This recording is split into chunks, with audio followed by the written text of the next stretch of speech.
안녕하세요, 홍티입니다. 예, 자, 오늘은 저번에 이야기해 드렸던 것처럼 저의 노하우를 전달해 드릴 겁니다. 자, 여러분이 지금 가장 문제점은 뭐예요? 머리가 안 좋아요. 그죠? 듣는 사람들한테 머리가 안 좋을 테고, 머리 좋은 사람도 많이 있겠지만, 두 번째, 의욕이 없어요. 의욕이 없다. 세 번째, 시간관념이 없어요. 시간관념이 없기 때문에 시간을 어떻게 돌는지 모르잖아요. 자, 그러면 세 가지 중에서 하나 안 되고 머리 좋은 거 어떻게 할 수가 없잖아요. 그죠? 두 번째, 의욕 없는 거 살리려고 노력을 해봤는데 의욕 없는 거 살리는 거 불가능합니다. 자, 그럼 세 번째, 시간 관리를 통해서 여러분의 의욕을 살리는 것이 목표라고 보시면 될 것 같아요. 시간을 관리하는 거니까 지금 내가 시간을 관리해서 그것들이 조금씩 쌓여서 내가 그거를 보람을 갖고 그거에 대해서 좀 긍정적인 생각을 갖는다면 의욕도 살아날 수 있지 않겠느냐. 자, 그런 의미에서 지금 주간기표와 월간 일정표, 그 다음에 일간 일정표를 가지고 여러분들이 시간 관리하는 것들을 전달해 드리려고 합니다. 자, 잘 지키면 좋겠죠. 근데 잘 지키는 사람이 몇이나 있겠어요? 많지가 않아요. 제가 전달해 드리는 거는 모든 사람이 다 전달을 받을 거라 생각한다? No, 아니지. 그럼 뭐 다 공부 잘하게? 그렇지 않잖아요. 분명히 한 4%? 아니면 1%? 그것밖에 못 받아들이겠죠? 그 사람들이 성공하는 거니까 여러분이 판단하고 여러분이 하세요. 받아들이면 성공합니다. 성공해요. 성공. 보장. 자, 그러면 제가 갖고 있는 다이어리를 조금 소개해 드릴게요. 프리롤 존이라고 저는 이름을 붙였어요. 왜냐하면 무제예요, 무제. 아무것도 없어요. 그래서 메모할 수 있는 부분, 거기에다가 주간계표를 딱 붙여 놓습니다. 자, 그 다음에 두 번째로 주간계표의 일정이 변화가 됐을 때 기록을 할 수 있는 월간 일정표들이 있습니다. 월간 일정표가 지금 여기에 월이 써있고 날짜가 써있는데 이게 써있는 거 사는 게 좋아요. 이걸 안 써있으면 다시 쓰기가 되게 불편하거든요. 자, 그래서 조금 전에 월간 일정에는 쓸 수 있는 칸이 적잖아요. 그쵸? 그렇기 때문에 자, 일간 일정을 쓸 수 있는 부분으로 하나를 만들어 놓는 게 좋습니다. 그렇기 때문에 여기에 일간 일정을 할 수 있는 부분을 만들어 놨어요. 그쵸? 그래서 여기다가 써 놓는 겁니다. 일기 같은 거예요. 자기 추억 혹은 처벌 혹은 상 막 칭찬해 줄 수 있는 거고 처벌할 수도 있는 거잖아요. 자, 그런 것들이 쌓이면 자기의 의욕을 살릴 수 있는 부분이기 때문에 이것도 굉장히 필요하다고 보시면 될 것 같아요. 자, 그러면 주간계표가 가장 중요합니다. 주간계표가 왜 중요하냐면, 자, 서두에 제가 이 말씀을 드렸죠. 어떤 말씀을 드렸느냐면 타임머신 같은 거라고. 자, 타임머신 같은 건 어떤 거냐면 내가 일주일에 해야 될 일이 그 시간에 뭐를 해야 될 것까지 결정을 해놨기 때문에 내가 해야 될 일이 정해져 있습니다. 근데 그 와중에 친구를 만난다든지 아니면 가족의 외식은 꼭 내가 공부하는 시간 잡혀요. 그러고 욕은 내가 다 먹잖아. 그죠?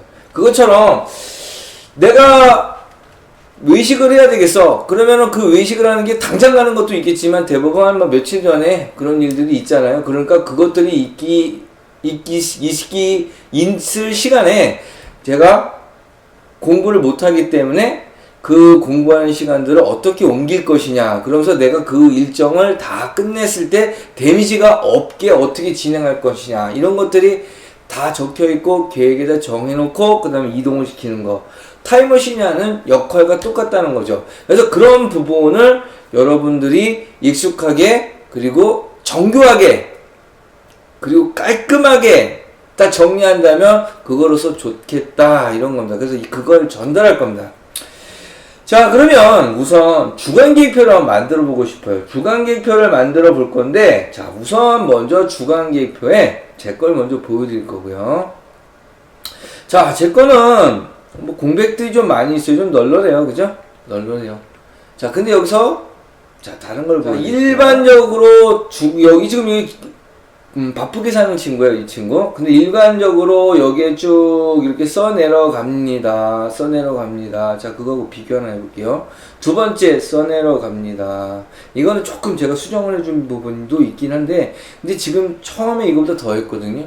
자, 그러면 처음 것과 지금 것의 공통점이 뭘까? 시간이 다 연결이 돼 있다는 거예요. 그 공백이 없어요, 공백이. 시간이 다 연결이 돼 있기 때문에 공백이 없어요. 일어나서 밥을 먹고 운동하고 학원을 가고 공부를 한 다음에 다시 공부를 또 하고 공부를 또 한 다음에 집에 돌아와서 잠을 자요. 그 사이에 공백이 없다는 거죠. 근데 문제는 자, 공부하는 시간이 많아요. 이렇게 공부하는 시간이 많은데 이거에 딱 라인이 데드라인이 없기 때문에 이게 유도리로 밀린다는 거예요. 밀려요. 그리고 또 하나, 지금 여기에 보면은 공부하는 시간들이 좀 정해져 있죠. 그런데 여기에는 공부하는 시간들이 정해져 있지 않은 경우 굉장히 많이 있었어요. 여기에 제가 좀 고쳐준 거거든요. 근데 이것들이 공부하는 시간이 결정되어 있지 않고 자습, 공부 이런 식으로 정해져 있는 경우가 꽤 있습니다. 이렇게 되면 어떤 상황이 되냐면 그 제가 한 과목으로 공부를 하는 것들, 그러니까 그 과목에만 이렇게 딱 몰빵을 하는 경우가 있어요. 그렇게 되면 다른 거하고 균형이 맞지는 않잖아요. 그러니까 그런 부분의 문제점. 그리고 공부를 하면서 내가 친구하고 이야기를 해. 하지만 공부 시간이 3시간, 4시간 정도 되니까 내가 조금 더 이야기해도 되겠지라는 부분이 분명히 생기는 겁니다. 자, 그러니까 이 부분을 고쳐야 돼요. 자, 그래서 제가 이 친구를 수정해 둔 걸 좀 보여드릴게요. 수정을 어떤 식으로 했느냐면 영어 학원이 1시간, 2시간, 3시간, 4시간, 5, 6. 이 친구는 미국에서 살아야 돼, 이거. USA 앞잡이 아니에요, 이거. 그죠? 자, 그럼 태극이 아저씨한테 혼나겠다. 어쨌든 자, 여기서 영어 시간을 어떻게 하라고 그랬느냐면 제가 코어 타임이 몇 시냐고 물어봤어요. 코어 타임이 2시부터 3시예요. 2시부터 3시인데 2시부터 3시부터 뒤쪽으로 4시간. 남아서 공부할 것까지 다 정해놨다는 얘기예요. 그죠? 그렇기 때문에 이거를 코어 타임과 서브 타임으로 정해라 하라고 그랬어요. 그래서 코어 타임은 어떤 거냐면 가서 반드시 지켜야 되는 시간들이 있어요. 테스트 보는 시간 말고 꼭 내가 지켜야 되는 거, 수업에 딱 들어가는 시간, 그 시간을 딱 정해서 데드라인을 정해놓으면 제가 미룰 수 있는 부분이 분명히 정해집니다. 그러다 보니까 지각을 안 하게 되고, 그리고 미룰 수 있는 시간이 언제까지는 확실하거든요. 그러니까 그 시간을 반드시 지키게 돼요. 서브타임, 제가 가는 시간, 거기서 뭐 외우는 시간, 이것들을 다 추산을 하는데 그건 서브타임으로 해서 과감하게 지우세요. 그거는 유도리 있게 움직일 수도 있기 때문에 지금 여기 같은 경우에 그래서 이만큼 유도리 있게 움직이게 된 겁니다. 자, 그럼 제 거랑 다시 한번 비교를 해보게 되면 제 거는 공백들이 좀 있어요. 하지만 전체 하는 일의 개수를 따져보면 제가 더 많아요. 근데 공백이 더 많죠.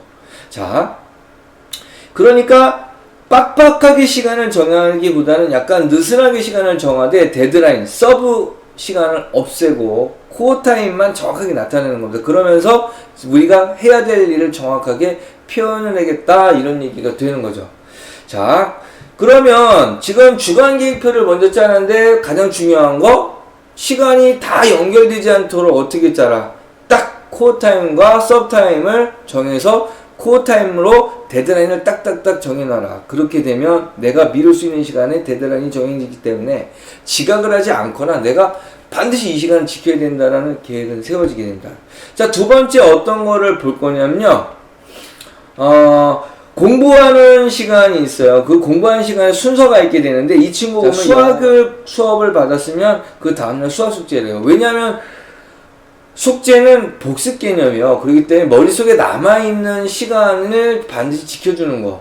그죠? 남아있는 것들을 우리가 기억을 리마인드하기 위해서 하기 때문에 바로 다음날 공부를 해주는 게 가장 좋죠. 그래서 다음날 숙제하는 시간을 정해놓습니다. 이때도 자, 우리가 수업이 대부분 2시간 정도로 짜여 있잖아요. 가장 집중력이 유지되는 시간이라고 그럽니다. 그러니까 2시간 정도로 짜놓으세요. 많이 짜지 말고 2시간.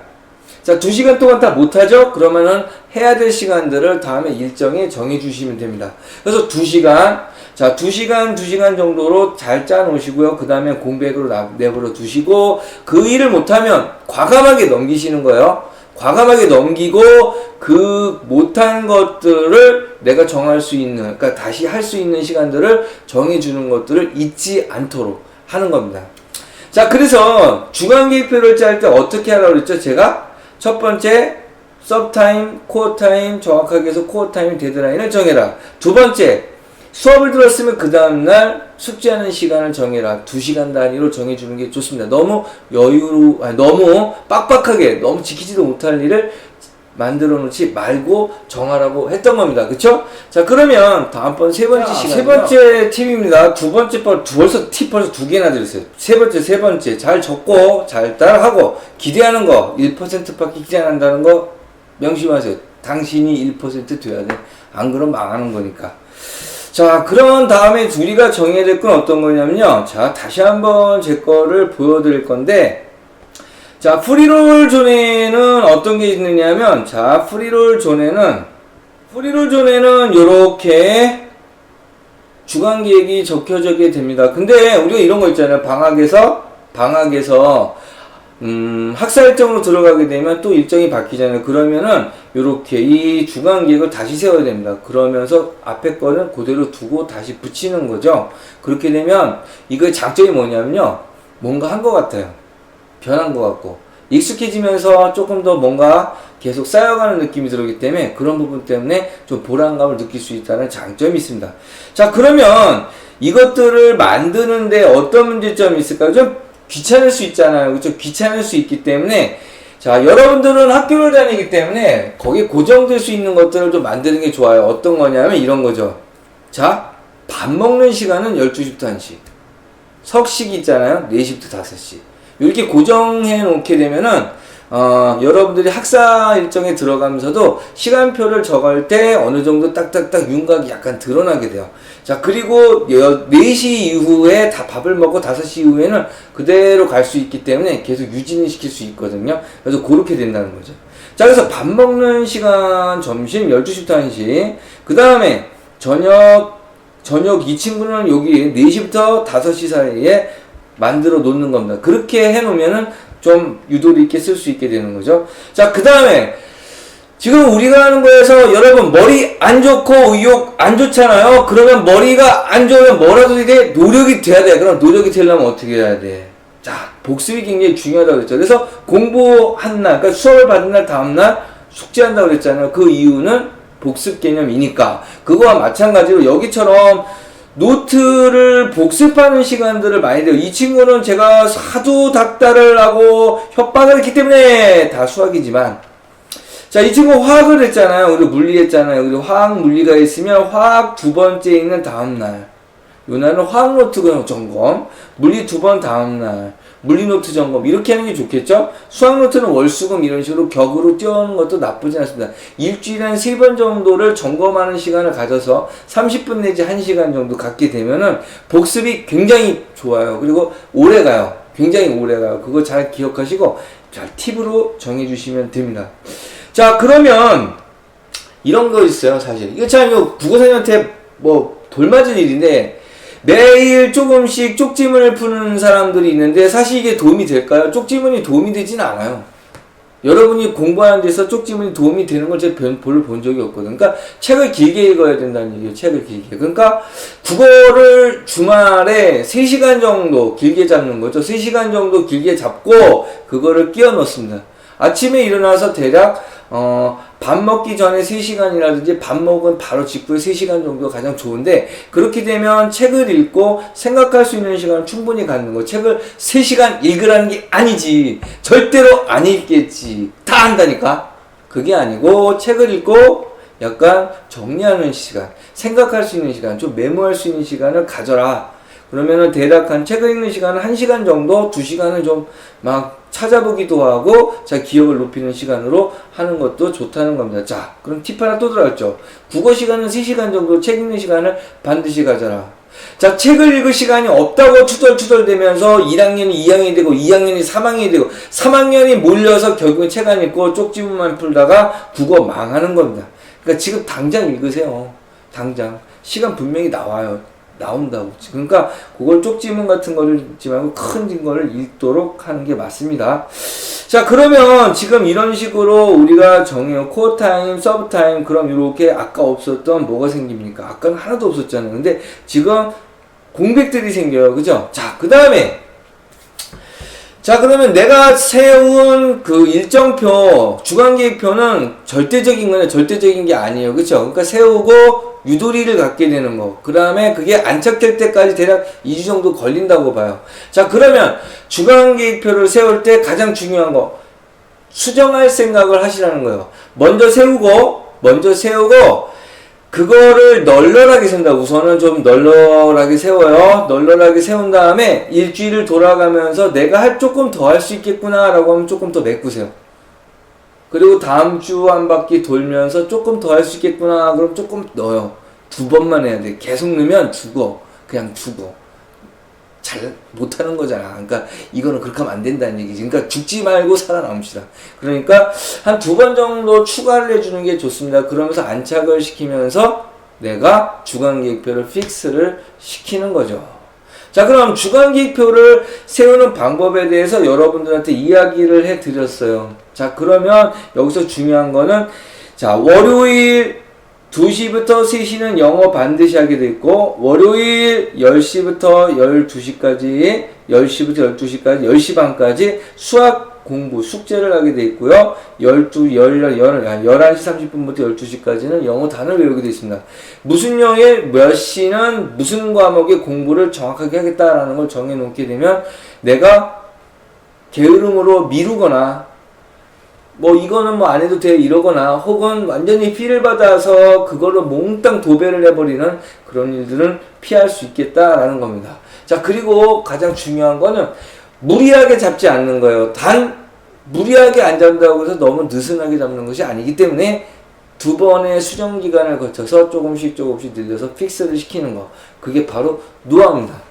자, 그러면 오늘은 다이어리에서 주간 계획을 세우는 거에 대해서 여러분들한테 알려드렸고요. 이번에는 뭐를 알려드릴 거냐면 다음 2차에서는 일정이 변할 때 어떤 식으로 끼우는지에 대해서 여러분들한테 노하우를 전달해 드릴 겁니다. 자, 홍티였습니다. 따라하면 성공한다. 여러분도 하늘이 될 수 있어요. 당연히 하늘이 되지. 당신이 하늘이거든. 당신이. 알죠? 잊지 마세요. 당신이 하늘입니다.